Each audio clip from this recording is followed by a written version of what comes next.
said, I already have the dough ready for you. I'm going to show you all the steps of making this dough with the gluten-free flour, because that's a little tough to crack. So if you have your cooking instructions in front of you, this is my gluten-free blend, which I directly poured into a mixing bowl. So let me just start making the dough. This is the gluten-free dough. The cooking instructions for both of the doughs remains the same. So this is my flour. This is my gluten-free flour blend, which I've made with rice flour, potato flour, tapioca flour, and the guar gum. I have used guar gum. Then we use our salt. I'm going to add all the dry ingredients to this right away.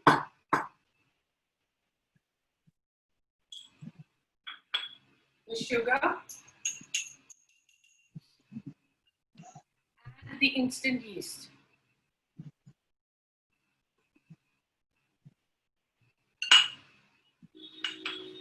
I have lukewarm water here. Just when I put the dry ingredients, I use a fork to mix this gluten-free flour through. If you're using your whole wheat, use the whole wheat, add the ingredients and mix it through. If you're using your regular maida or your refined flour or your all-purpose flour, add the dry ingredients and mix them through. So the cooking instructions for all remains the same. I'm going to add in my virgin olive oil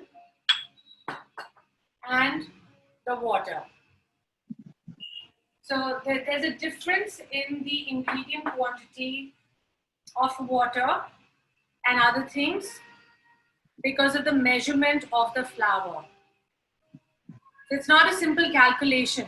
Kitchen is also about mathematics. It's also a science. So to give a right ingredient takes a little bit of calculating. So once you have mixed this with the fork, clean sanitized hands.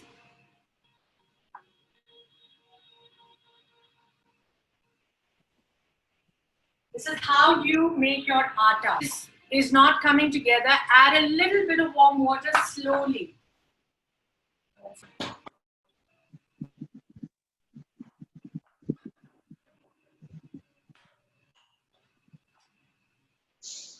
A little tricky to get together because it does not have the binding agents that a gluten has.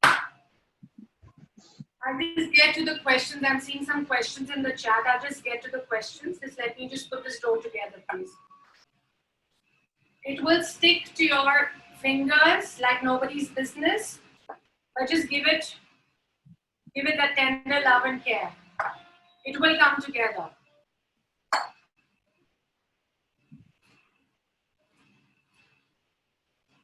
How to bring the dough together. This is going to be more crumbly than your. I'm just putting a little bit of olive oil on my hand. And I have a little loose flour here, a little loose gluten-free flour, which I will add.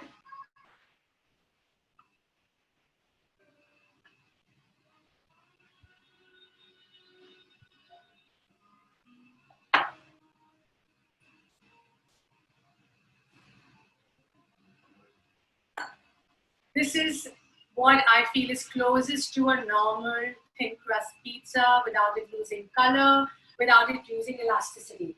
So I now have this together. You will have the dough of a normal pizza together faster than you get this rough ball together. Once you get this, you need to pound it or knead it for exactly 10 minutes, which I'm going to do right now. And after we knead this for 10 minutes, so the trick is to use the base of your palm to press the dough. Okay, this is the technique to do it. You bring it back, you roll it. You bring it back, you roll it. So I'm going to show you a close-up of this and I'll look at the chat questions a bit later. Keep your loose flour and your water with you with a little bit of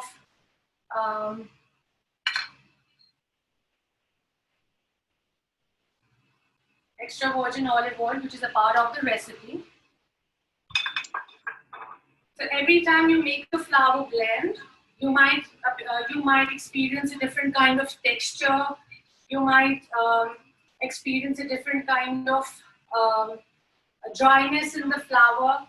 Another tip to using the gluten-free flour is once you store it in your jar, before using it, to shake the jar.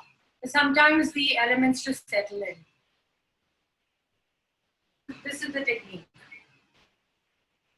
You push it with the base palm. You put pressure on the dough with your base palm.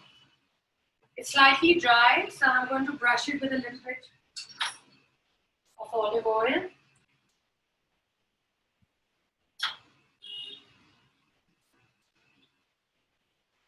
And also the cooking of the gluten-free pizza is slightly different. We semi-cook this before we add the toppings. Whereas in the regular pizza, once the pizza is ready, the dough is ready, and you've let it rise, you roll it into a pizza, whichever shape you like. I see people doing a square shape, a rectangle shape, or a flatbread shape. And of course, your regular round shape. And then you just add the ingredients and pop it into the oven. With the gluten-free pizza, there's a slight difference. You semi-cook this in the oven after you roll it out. You wait for it to bubble a little bit. And you semi-cook it with a little grease topping. So you put a little olive oil, you brush a little olive oil on top of the pizza top, and you put it in the oven until you see a few bubbles. As it rises, take it out. Put your marinara sauce, use your toppings, top it with cheese, and there you go. Your pizza is ready. Both the pizzas take about 12 to 15 minutes to cook in the oven. So it's been 6 minutes. I'm going to roll this out for another 4 minutes. So now you see from a rough looking dough, this has finally come to a smoother looking dough because it's binding together.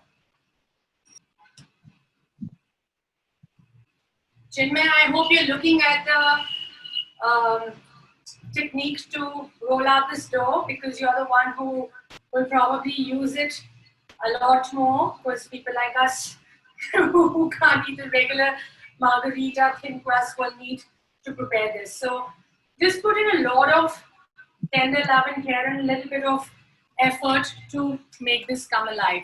Another thing with the gluten-free dough is to put it in the fridge for 15 minutes before you want to bake it. So it settles down better, it rolls better.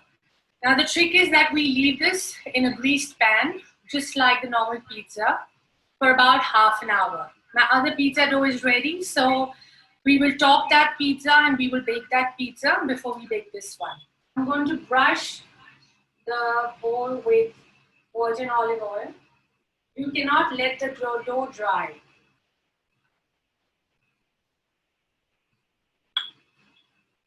Keep the dough in the bowl. Rub your olive oil on it. So the same way now this dough is ready. We have the other dough ready from before. Not to miss that you have to put a wet tea towel on this.